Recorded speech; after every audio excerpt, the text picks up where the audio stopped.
Committee for EMS under MSIPS, which is constituted by the DT. Recently, Mr. Lall has been elected as Vice President of Electronics Industrial Association of India, and he's been conferred with the Man of Electronics by SEMA, which is the leading industry body association for the same. He's also authored a book, Gita and India Inc., and has a very illustrious, career span. Well, turning on to Dixon Technologies brief, its largest Indian electronics manufacturing services company in the field of consumer electronics, lighting, home appliances, mobile phones, security services, systems, and medical devices. They manufacture these products for some of the largest global and industrial Indian brands and have 17 manufacturing plants across India.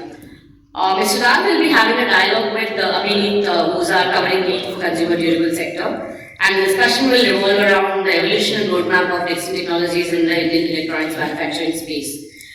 This will be followed by Q&A by the panelists. Yeah, hello. So, first of all, I just, you all know, sir, but I'll just also give a brief since I have been looking at this company since IPO. So, a few years back, I think we have a lot of EMS companies now being listed. Some 7-8 years back when they were done, I think this was a company which gave insights across to the investor community as to how the industry is moving. So in that sense, Dixon has been a pioneer in that sense. And because of its diversity, right, not just focusing on one sector, but across, I think that has given a lot of insights to everyone.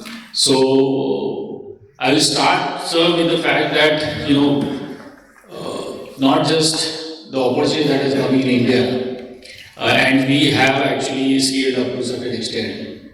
But for the next decade, everybody keeps talking about this huge opportunity. So if you can just outline, why India in the global map this is happening. There are government policies and entrepreneurs coming up. So what are the key aspects where India is scoring over others? Plus the fact that India has a huge base of itself. So if you can start with why India type of stuff in the EMS that's happening. So thanks very much for hosting me. In Dixon, we are of some firm convictions. The first conviction is that electronic goods, and India is a large market, which till 5 to 7 years back, the domestic market was serviced through imports of complete products. Now it's going to be serviced through domestic manufacturing.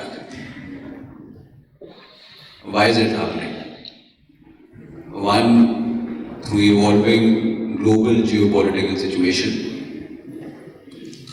Second, the industry itself acquiring a certain level of scale, operating leverage, technical capability. Third, extremely positive government policy framework. These three are key initiatives, key positives, which is leading to this development.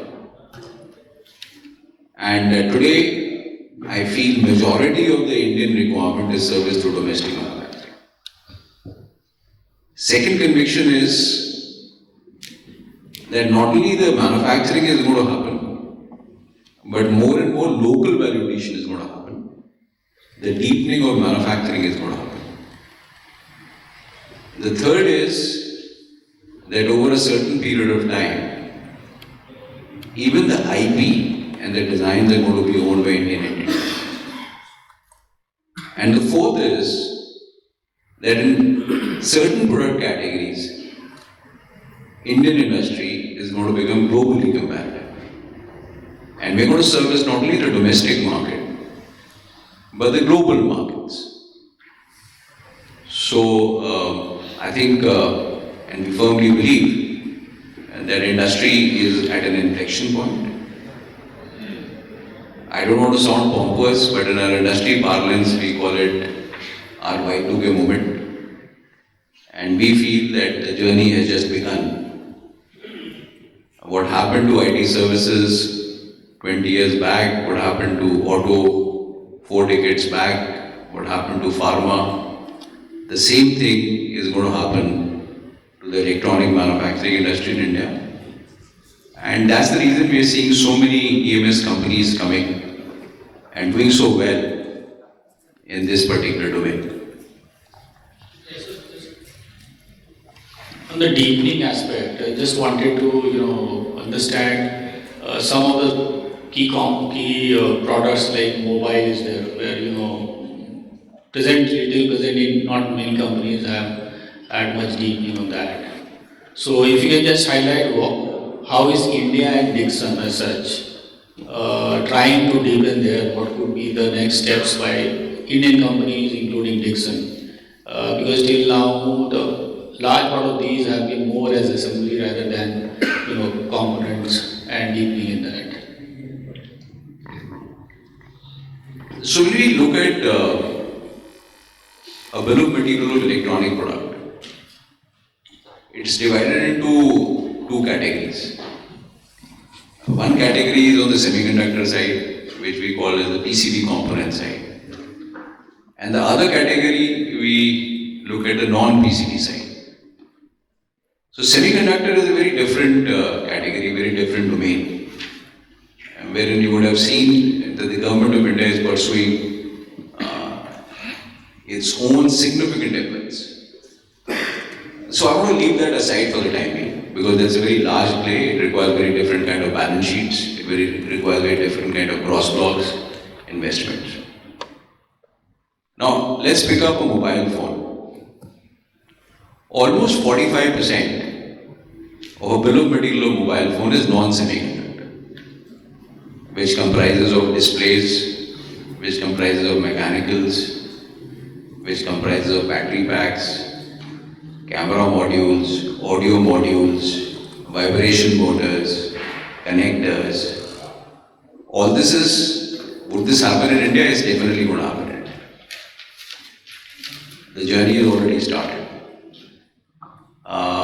And we feel that the present value addition, which is in the range of around 15 to 18%, in the next 2 years only is going to touch almost 28 to 30%. Now come responding to your specific question on Dixon. Would Dixon be participating on this? Definitely. Because we have a very large scale now with the new customer acquisitions. And we have an opportunity in front of us doing almost 1/3 of the phone requirement in India.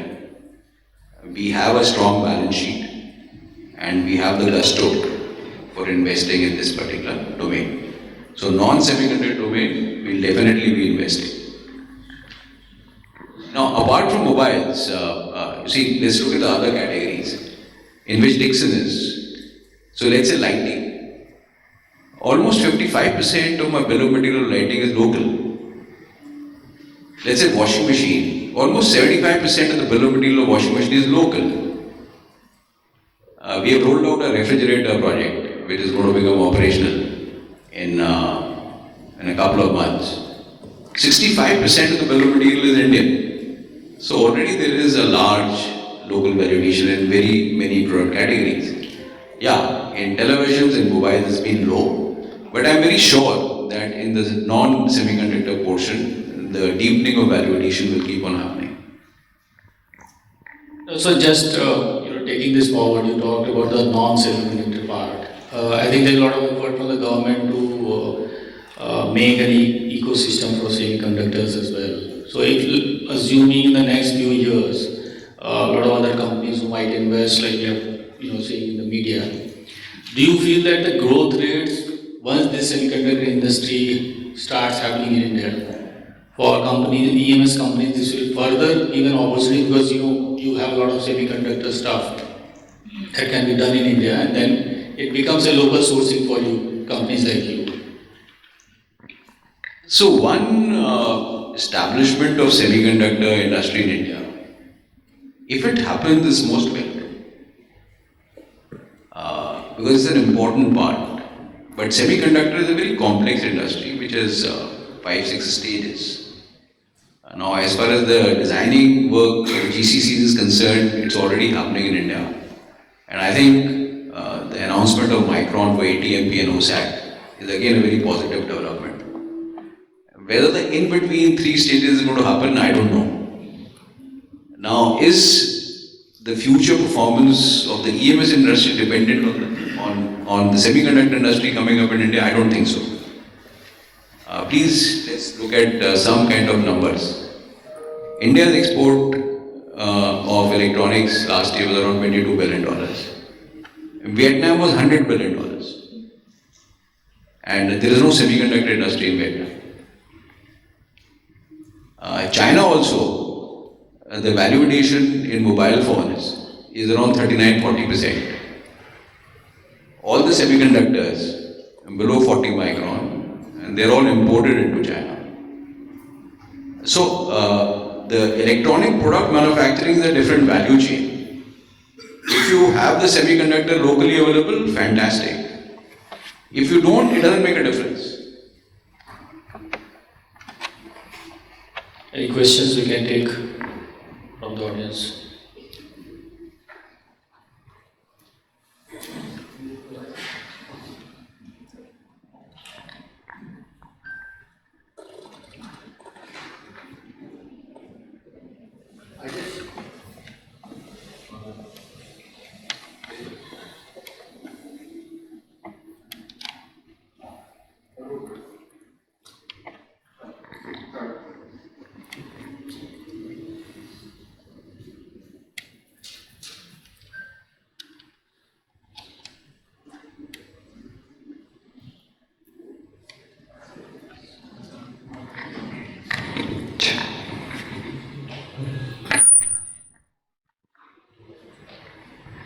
Yeah, I had just one, basic question, maybe if you can throw some light on it.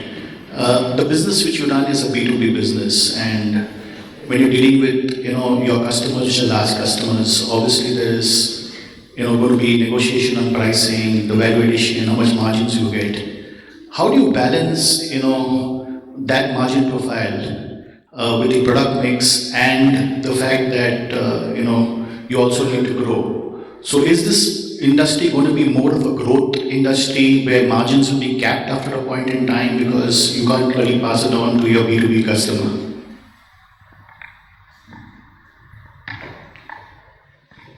Extremely important question. Let's understand the thesis of electronic manufacturing service industry in very simplistic way. Why does this industry exist? What is the purpose of this industry?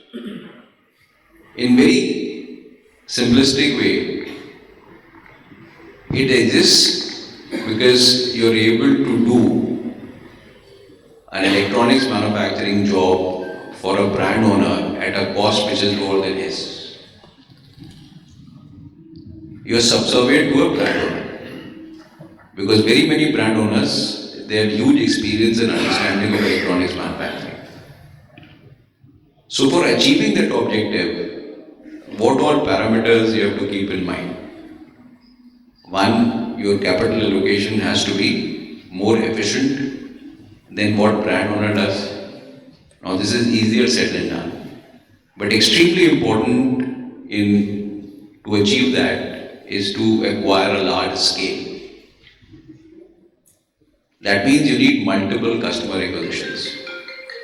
Only then you generate an operating leverage to come up with a cost which is better than what brand owner would have when doing his own factory.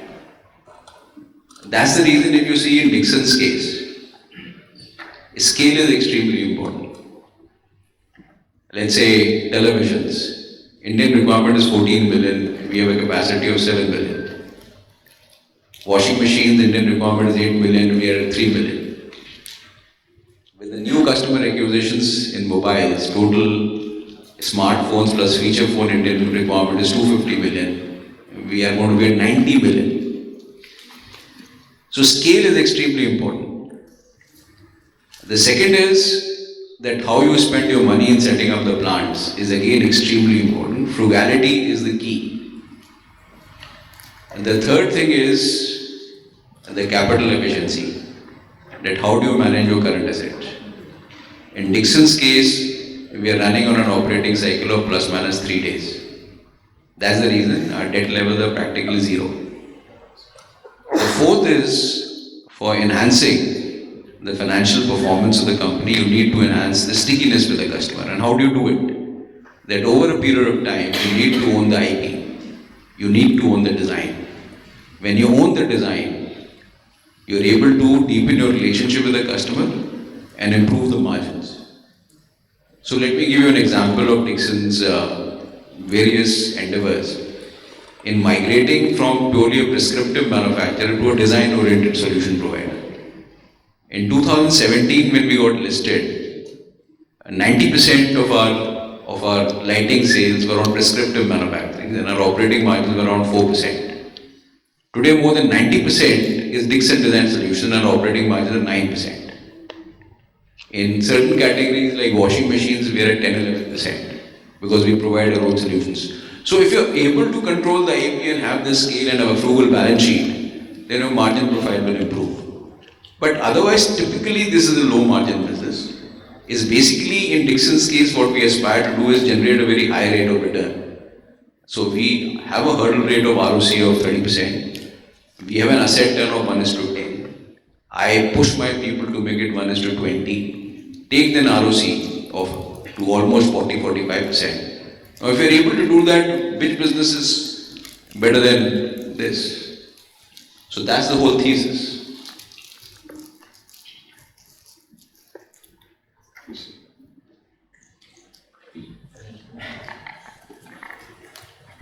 Hi, what kind of a laptop opportunity do we have in India and what is for Dixon in it?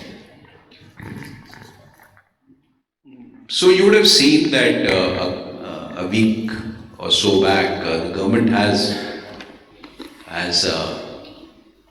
imposed that now you can import the laptops, the tablets, the all-in-one servers only through the restricted category. That means you need a license, which is again to promote the domestic manufacturing.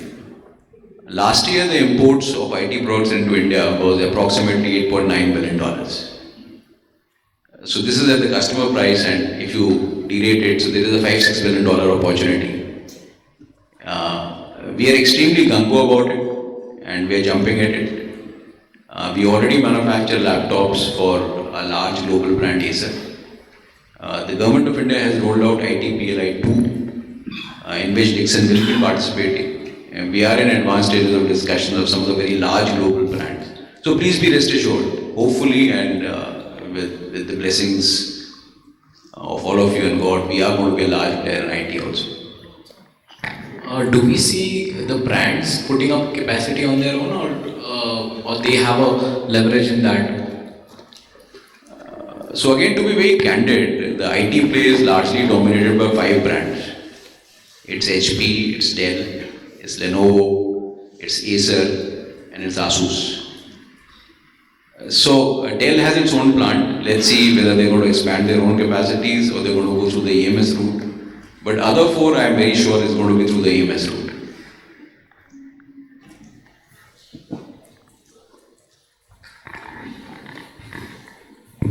Hello, thanks for laying out the industry in so simple terms. Buoyed by that question, I have one more. And since you said that EMS is going through the Y2K moment, if we compare the EMS industry as it evolves 5 to 10 years from now, as to how IT services has evolved, do you think EMS would be a lot more top-heavy industry in the sense 1 or 2 players taking a whole bunch of profit pool as opposed to slightly more diversified as what we have seen in IT services is one part of the question.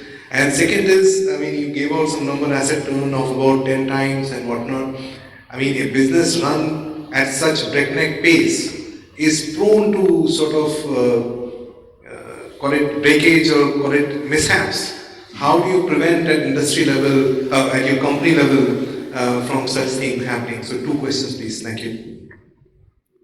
So responding to the first part of your question, I feel that to start with, there would be many players coming into the EMS industry. Yeah, but over a period of time, it's going to be dominated by 3, 4, 5 players. It's going to be an oligopolistic kind of a situation, which happens in all the industry, and so the same thing is going to happen in this industry. That large part of the opportunity pool will be with 3, 4 significant players. On the second part, your question is absolutely right. The order book in Dixon's case is extremely strong. We are sitting on a very high growth path at an extremely aggressive pace. So now the question is of deliverables. The question is all about execution. And the question is on ramp up. The question is not faltering on deliverables like quality. NPIs, delivery on time. Please appreciate when we export from Motorola to a customer like AT&T or Verizon or T-Mobile, they give you a band of only plus minus 3 days for the consignment to reach them. So we are expected to deliver on those kind of contours, and it's not easy. Please appreciate that in last 6 years, since the time of listing, we've grown from 1,500 people to 30,000 people. You need the learning and development. You need to set up academies. You need manufacturing execution systems. You need huge digital transformation. You need talent acquisition at CXO levels. You need talent acquisition at CXO minus 1, 2, 3 levels. You need to ensure that while doing all this, when you're setting up the processes, your biggest strength is nimbleness. You don't undermine that. You need to ensure that all your people have that sense of ownership, have that sense of excitement in working with the company. So I'm making all these tall claims, but it's not easy, to be honest. And many things have to be done. Something we may be doing right, something we may not be doing so right. So so to be again very candid and honest, the question that you raised is the biggest challenge for me.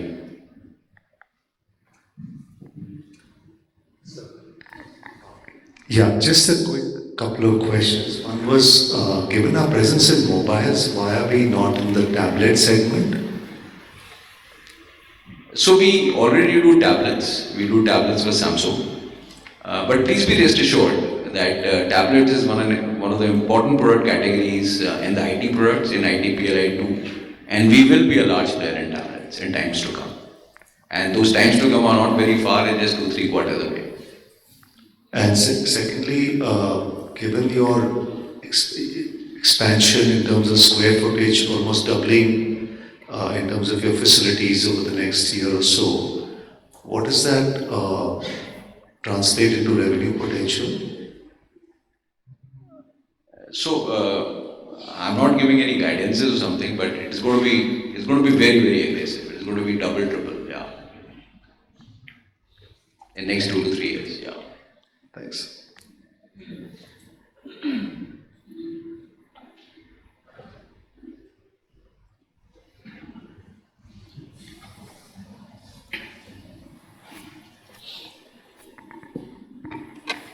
Hi sir, my question was on the some of the categories where we started early, like lighting, televisions, washing machines. We are already almost like 30 to 50% of the industry size. In those cases, should one assume it will be industry growth, or there is a scope of further customer acquisition?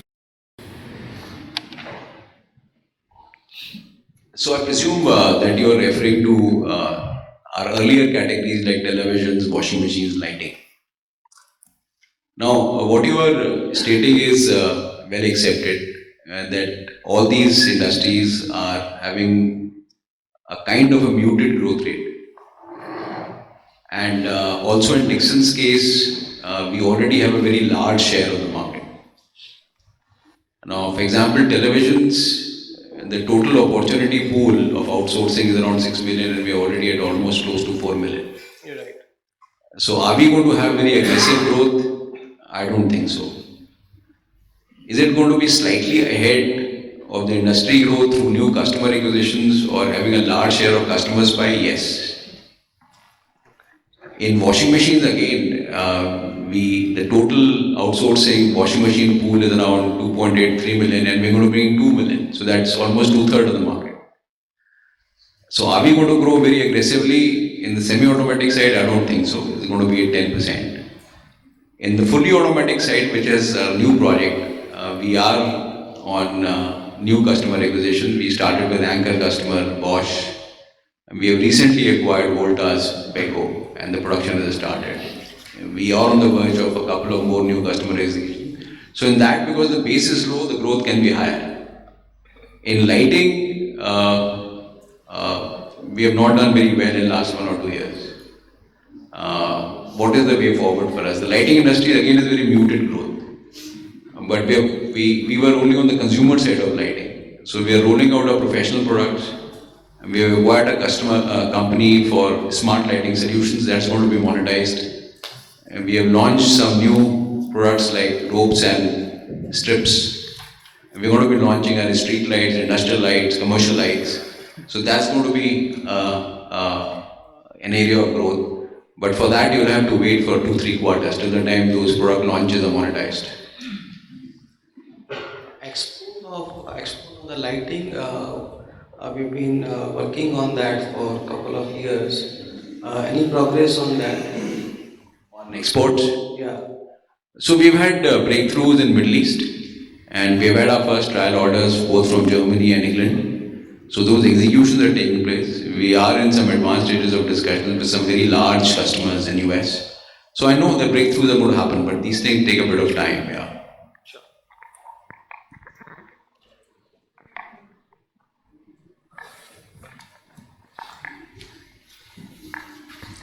So, a couple of questions again. You obviously talked about the segments that you're in. In terms of if you look at long term, for the next 5-10 years, but 10 years too slow, say 5 years, very good plan. The growth that we're going to see, is it more penetration within the areas that you're already in, or do you think you will have to add more land, more areas from where we would see the growth coming from? I know the answer would be probably both, but which side will the pendulum swing more than that of other? So if you see in Dixon's case, the growth till now has been by growing the existing categories and reaching to almost 60-70% of the opportunity pool. We have been fairly successful in doing that. Second is the continuous addition of new product categories. When we got listed, we were only into televisions, washing machines and lighting largely. We added mobiles, we added security surveillance systems, we added set-top boxes, then we got into a JV with Bharti for telecom devices. We got into a JV with Board for wearables. We have rolled out a refrigerator project. We got into a JV with a Japanese company, Rexam, for Daikin air conditioners, for air conditioning components, electronic components. So we have been continuously adding new product categories, and now I just shared with you that another area of aggressive growth is going to be IT products. So we'll keep on adding new categories. There'll be no holding back on that. But now is the time for Dixon that not only to grow breadth-wise, but also to grow depth-wise. That means more investments have to go into participating in the component ecosystem, which we'll pursue on the non-semiconductor side. And also more and more investments are going to go in for owning the IP and designs. So that's what we're going to pursue. And one more question, last if I may ask, that sometimes the sector that you are in is inherently very cyclical in terms of demand. But in the wake of structural market share penetration, sometimes the cyclicality is hidden. So with regards to penetration in the areas that you are there, the vagaries of cyclicality are how many years away in your opinion, as opposed to the structural growth that we see. I hope I'm able to explain. If I'm getting your question right, just correct me if I'm not getting it right. So undoubtedly, cyclicability, seasonality is a very important and inherent characteristic of our industry. Sometimes a brand which is doing very well may not be doing so well. The brand preferences change and they lose their sheen. And that's the reason in Dixon's case, it's not easy. We have already strived for multiple customer acquisitions to de-risk the business. Let's say lighting, till 6 years back, 90% of our revenues were coming only from films. Today we continue to do more than 90% of Philips requirement, but Philips contribution is less than 30%. In mobiles, till last year, we do 100% of Motorola, and practically 70-80% of our revenues were coming from Motorola. Now we continue to do 100% of Motorola, but Motorola's contribution to our mobile revenues is going to be less than 20%.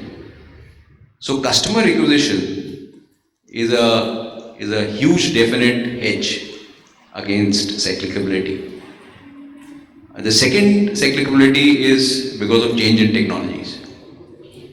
Let's say lighting, till 2012-13, it was largely analog lighting, it was GLS, CFL.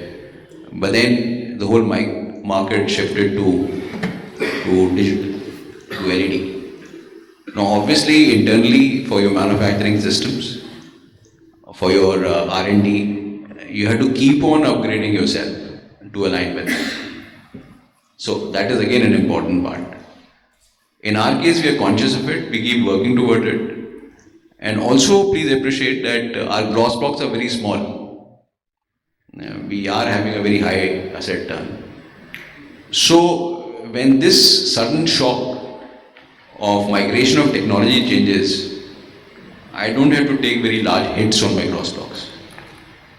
So we are very conscious of that also. So let's say when the TV industry shifted from CRT to plasma to LCD and then LED and now OLED or QLED, I have not taken very many hits. The total hit that we took when we migrated from CFL to LED lighting was barely 7 crores. So we're very conscious of that. Thank you. I hope I have responded right. I didn't get the question very correctly. No, I think this covered various aspects quite well. Thank you.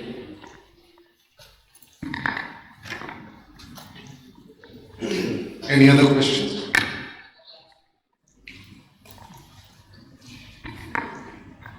I have a very small question. Would you think that you are expanding into a lot of areas too fast? Because I think a company needs to have sizable market share in whichever segment it is there. So that's the only question.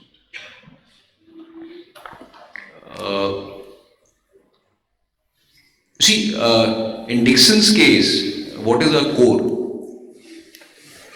Our core is deep understanding of chips, semiconductors, silicon, polymer processing, metal processing, thermals, optics.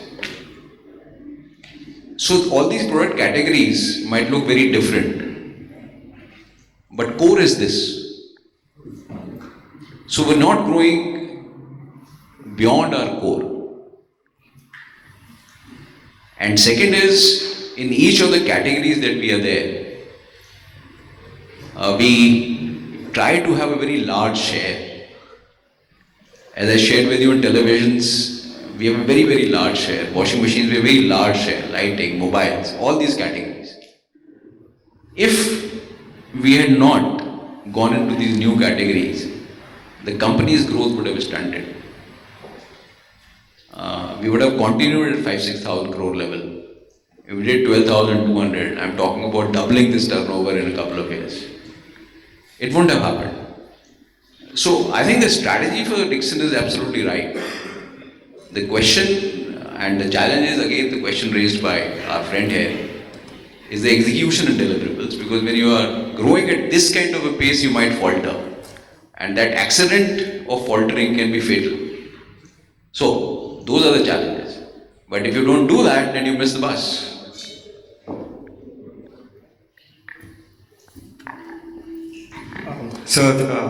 Thank you very much for your insights. I also just wanted to understand the raw material and the supply side cyclicality. Obviously, we're going to grow so fast.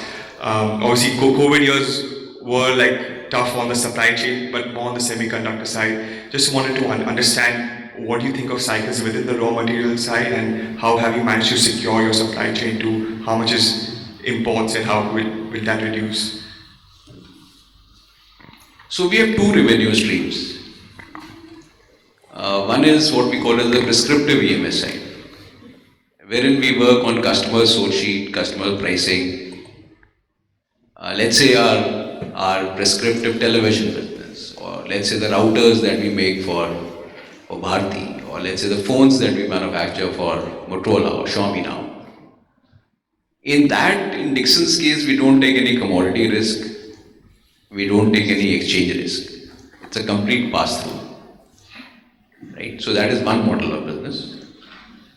The second model of business is our ODM solutions. We are in the product solution providers. That is our lighting business, or JDM television business, or washing machine business, and now our refrigerator business.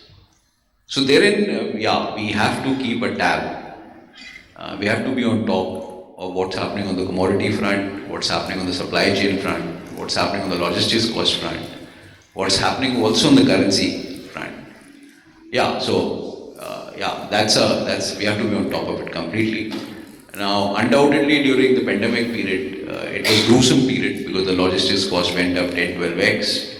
There was a huge scarcity on the semiconductor, and even on non-semiconductor side, the commodities just hit the roof. So all that as of now is quite subdued, is fairly normalized. Now, those are all global situations. How long it's going to last, I don't know. But at present, the supply chain situation is normal. Yeah.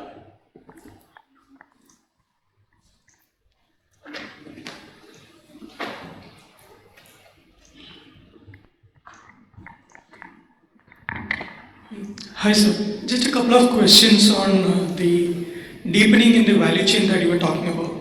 So my first question in that is, my understanding is that a lot of this technical know-how is with Chinese suppliers and all, and given the geopolitical situation, how exactly we will go about doing that tech transfer and everything to deepen our own knowledge and improve the ecosystem here? And related to that, do you think that there is a risk of this asset turnover decreasing as we go deeper into the value chain? Thank you.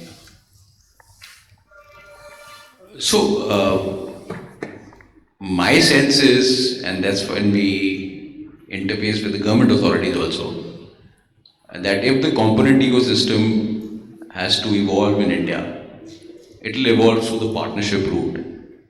And all the more partnership route with the Chinese players. So the government will have to liberalize the Press Note 3 waiver regulatory condition for this partnership. And I strongly feel that this is an appropriate time for India to take the maximum advantage out of it, because the Chinese economy is really in a decline. And they're really looking for partnership route, and nobody wants to ignore India as a market. So the government should be liberal. In our case, we have been localizing more and more and more. As I was sharing, that in a washing machine, 75% is local. Lighting, 55-60% is local. In the television side, you take out the open cell and the PCBA part, almost 70-80% is local. 40-45% of the bill of material, non-semiconductor side, in mobile is also going to be localized. So that's the way it's going to be. The second question you asked, that is it going to impact our asset turn when we're going to participate in component ecosystem? So in Dixon, the growth is being triggered through two tangents. One is going to be through our enhancement of order book on the product side. Let's say a large order book that we have through new customer acquisitions in mobiles. We have hopefully going to have large customer acquisitions in IT products. So that's going to increase the asset turns to a significantly higher level. But when we're going to participate and invest in the non-semiconductor component ecosystem, so the investments are going to be larger, the paybacks are going to be slightly longer, the asset turns are going to be longer. But it's going to be lower. But I think on a blended basis, the asset turn will keep on improving because the balance sheet capital allocation would be largely in next 3-4 years still going to be much more on the product side.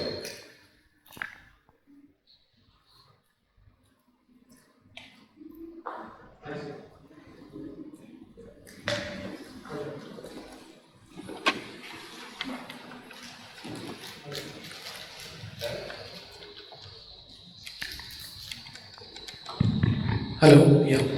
Hi, sir. Can you share your insights on what you think could be the journey of IP or design ownership for Dixon or in general EMS companies in India?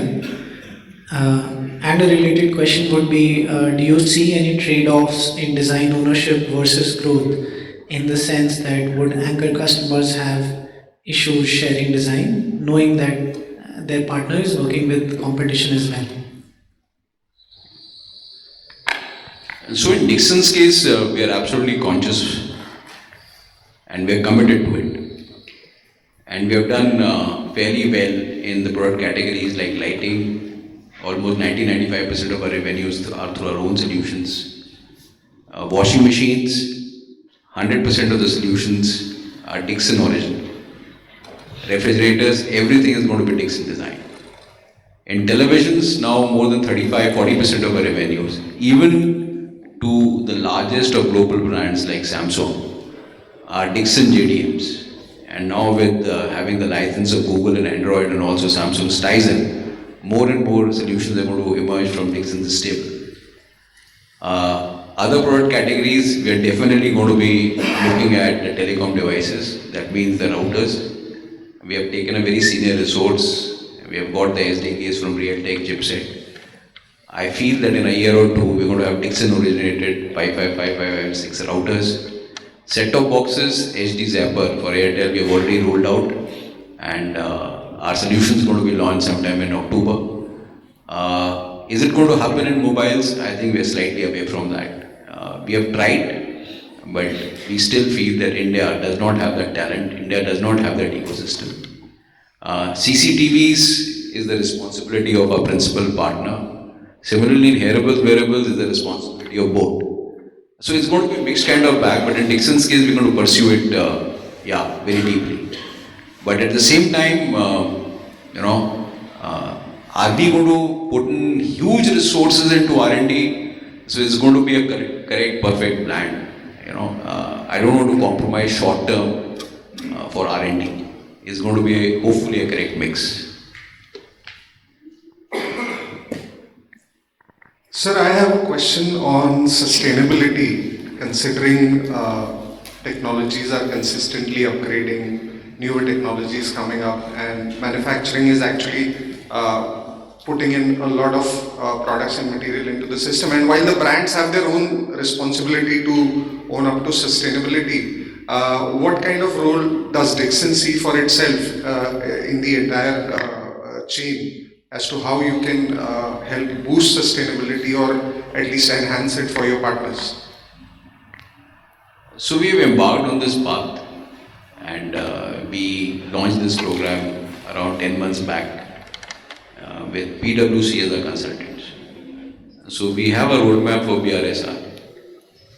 We have a roadmap for carbon emission, starting with Dixon, migrating more and more to green energy, dual energy gensets, buying more and more, putting up more and more solar. We are doing that. We're doing a lot of work on the water front, water conservation front. We're doing a lot of work on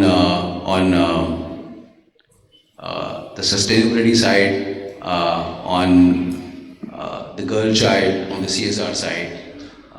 So a lot of work is started. But that has to give in some more push.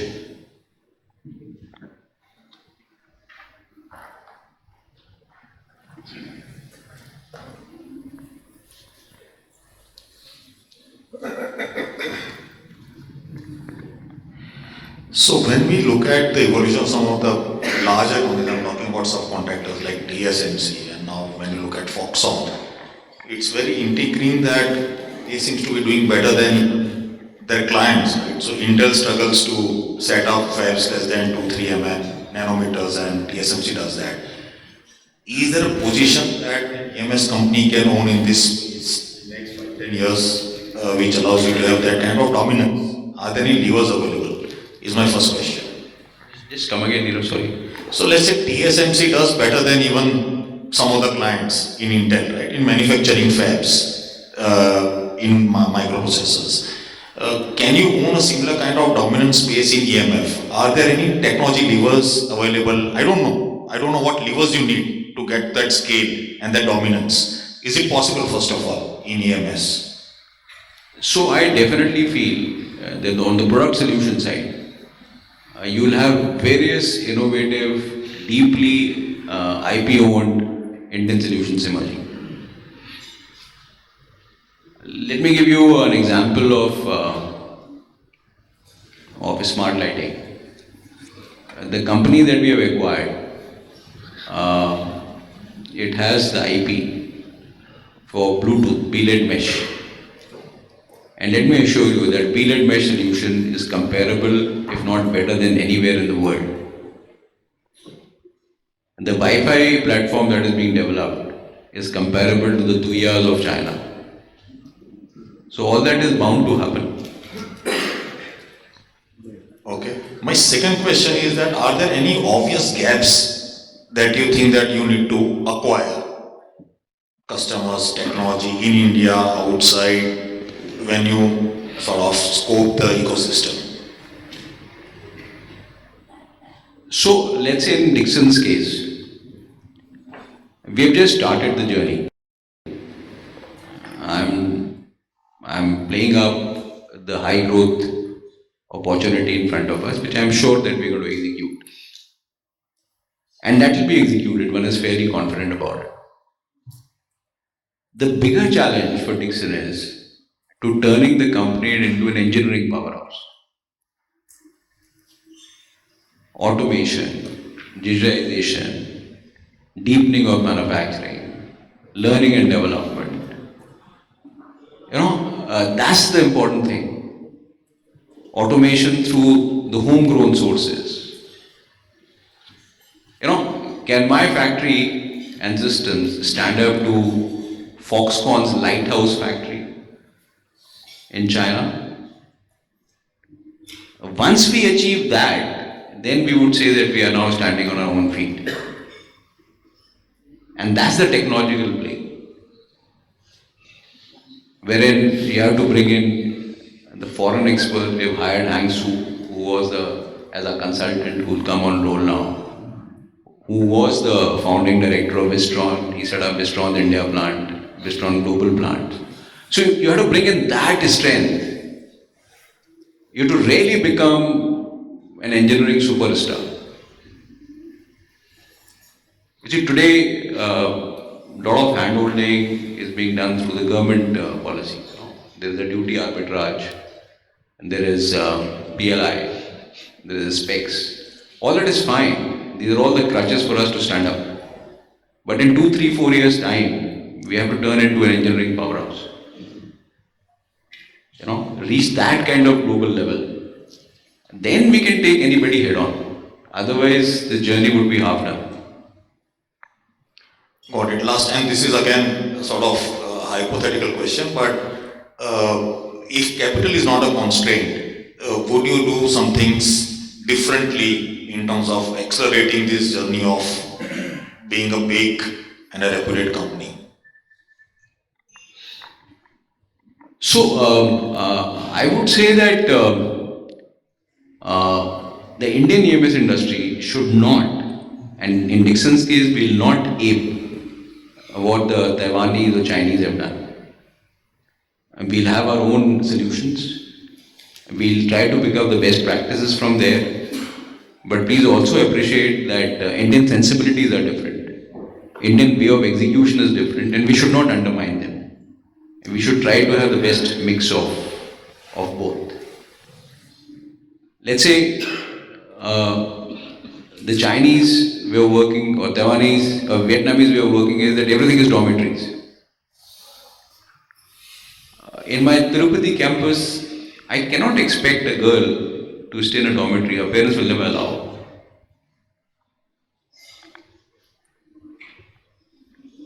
In a Vietnamese factory, they would expect the operator to stand for 10 hours a day on the line. I don't want to do that. So it has to be mix of various things.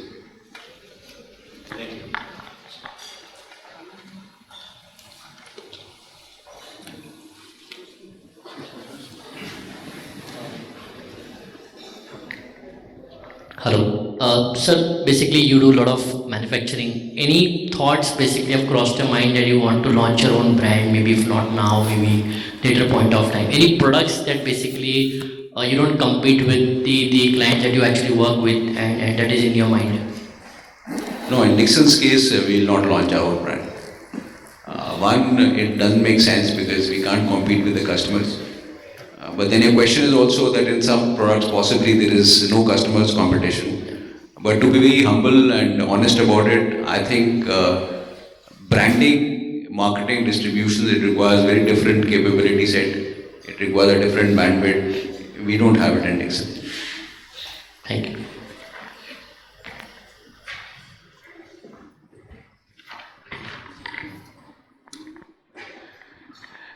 Thanks for this enlightening session. Just taking off on the last answer to Neerav's question, you have a journey ahead of you where you're moving from, as you said, the crutches of some government protection to becoming an engineering powerhouse.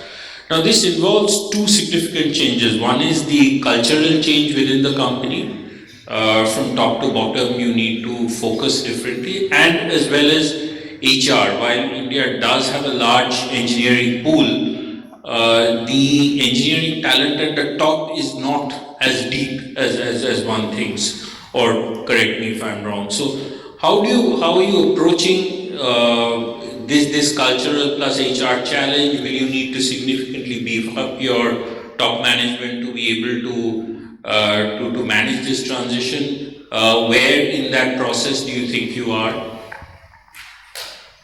So an extremely good question, very, very important question. I'll humbly accept in Dixon's case till now, again I don't want to sound too pompous, but I think commercially we are too smart. And that's how we have played the game, current assets, operating cycles, working capital management, frugality of capital allocation, correct business models, high rate of returns, high ROCs, high ROEs, all that is fine. That's one part of it. We will keep on sustaining it. We have acquired a fair amount of skill set in that.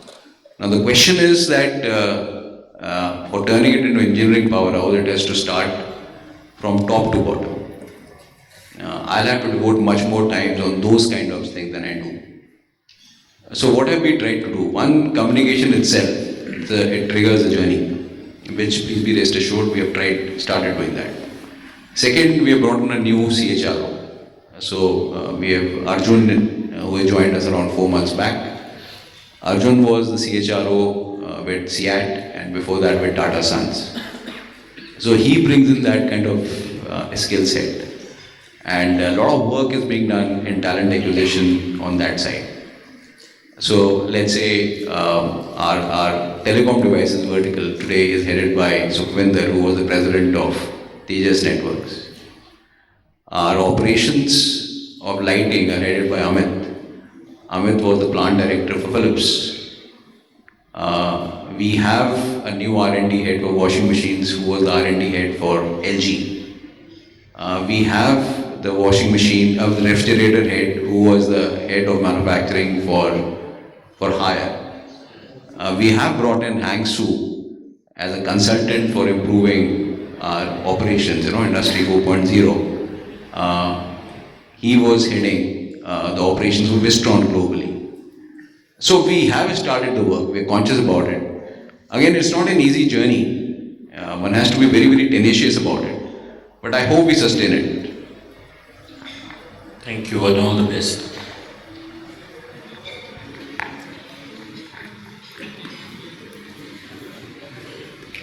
I think that was the last question, and thanks sir for all your time, and you were really insightful, and especially on the recent journey of